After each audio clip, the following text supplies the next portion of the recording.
The supplies for this first project are super minimal. All I'm going to be using is some cement, some Mod Podge, a wooden tissue box holder, and a paintbrush. So I'm starting off by taking my Mod Podge, and I'm actually going to be mixing the cement powder with the Mod Podge. And this cement powder is super affordable at any hardware store, Home Depot, wherever it might be. It can be just quite heavy when you buy it in a bag, and I'm mixing it up to create almost this like glue-like cement texture. And I'm just using this very coarse brush to paint it on the outside of a wooden tissue box holder. This one is from Michael's. You can find them really anywhere, and they're only a couple of dollars in the raw wood section at your craft store. So I just gave this a nice coating. You could also do it with water, but I just felt like the Mod Podge created a nice sticking element. So I was able to really layer up the concrete on the outside and let it dry in between each layer to create a perfect cement tissue box.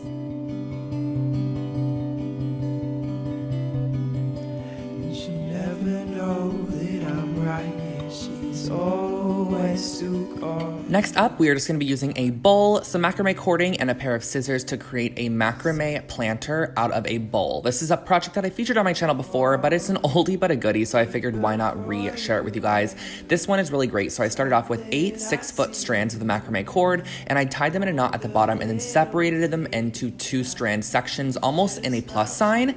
And then what I'm doing is creating a first set of square knots in all of these strand sections. So in one strand section, I'm doing a square knot, and a square knot is right over left, left over right. And I'm doing this about 2.5–3 inches from our initial knot that we created to attach all the cordings. And then using the neighboring strands, I'm creating another square knot about the same distance away, about 2 inches away. And as you can see here, this is where it comes in with my little saying. It's pretty self-explanatory if you see what I'm doing, but you kind of have to watch what I'm doing. And then you can place your bowl on top and see exactly how many more knots you need to do. So I actually created another set of knots with the neighboring strands about 7 inches from the initial ones. This is just going to cradle that bowl a little bit nicer. And then I wanted to add a bit more of a decorative element. So all you have to do to create this decorative element is repeat the square knot. So you're going to go right over left, left over right, right over left, left over right. And it's going to create this nice little macrame section on all 4 strands. And when you're completely done, you can actually tie all of the strands together at the top in a knot.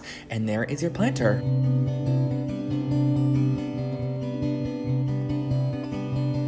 This next project is a super cute way to display your Polaroids or pictures. I'm just using some clay, some gold leaf, and a paintbrush. So this is the Fimo Soft Clay, which is just a nice, soft, malleable clay to work with from the craft store.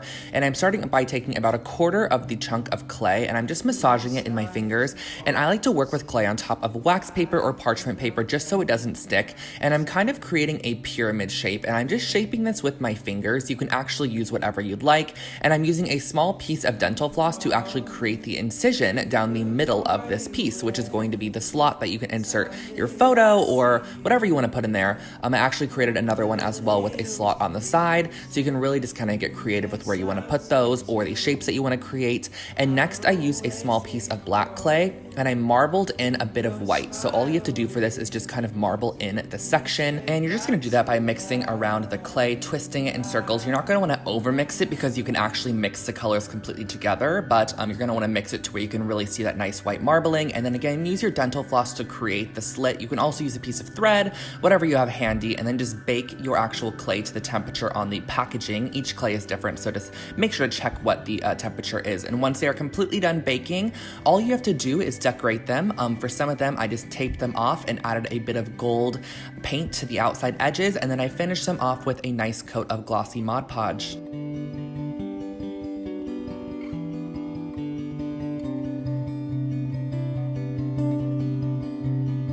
Oh my gosh, guys, this project's taking me back to memory lane. I did this one so long ago, but it's still such a good idea. So I'm using some Quickcrete fast setting concrete mix, only legit like $5 to $10 at the hardware store, and I'm scooping some of it out, and then I'm going to be mixing it with a good amount of water. You kind of have to eyeball it to create a nice consistency of concrete to water ratio. And then what I'm doing is I'm pouring it into a foam cup. I just find that the foam cup was a great way to get a nice clean finish on the concrete, and I'm pressing inside of it a little shot glass, one of those little solo shot glasses, because I want an area for a tea light to go. So as you press these little cups in, it's actually going to need to have some weight on the inside of the cup because it's going to want to actually pop back out. So I left these outside to dry, and then once they were completely dry, you can remove that inside solo cup, and then you can cut away the outside foam cup.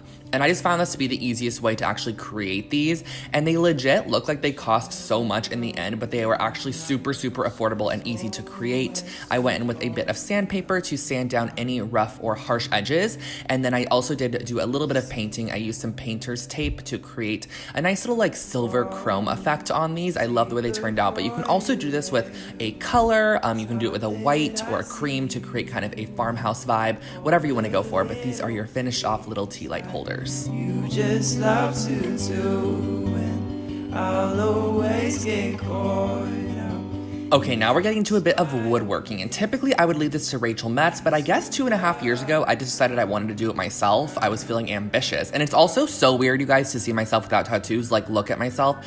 I was a little pure innocent child, and now I am just...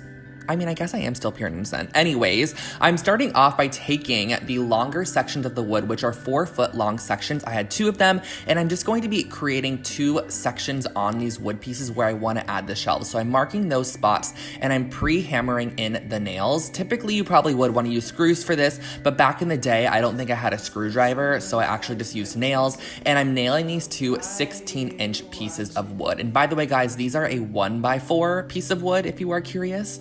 I think they're like a piece of pine or something, but I'm just creating a leaning shelf that was super, super affordable to recreate. It's just gonna hold some minimal items on there, so it doesn't have to be too secure. I feel like that wasn't the best voiceover, but I think you guys kind of got the idea. I just hammered the shelves in there.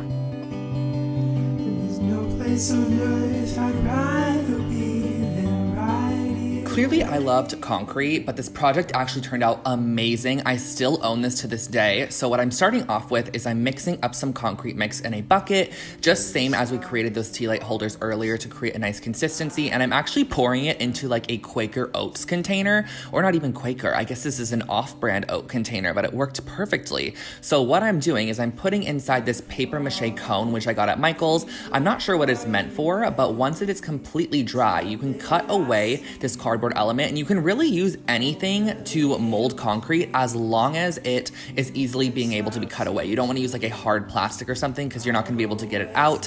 And once you're done, this is going to be creating a bottom heavy cement holder to display your jewelry on. Straight back to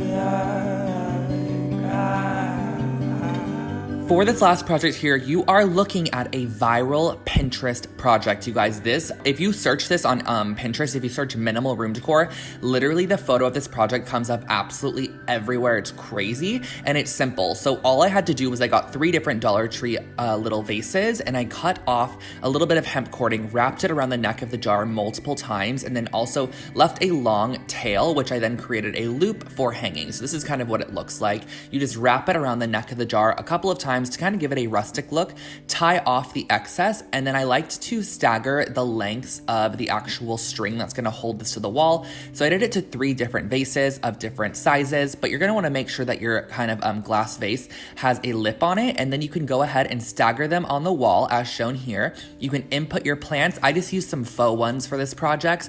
Super, super cute. You can put them in there and change them out whenever you please, and that finishes off your little wall hanging. just woke up to the sound of you.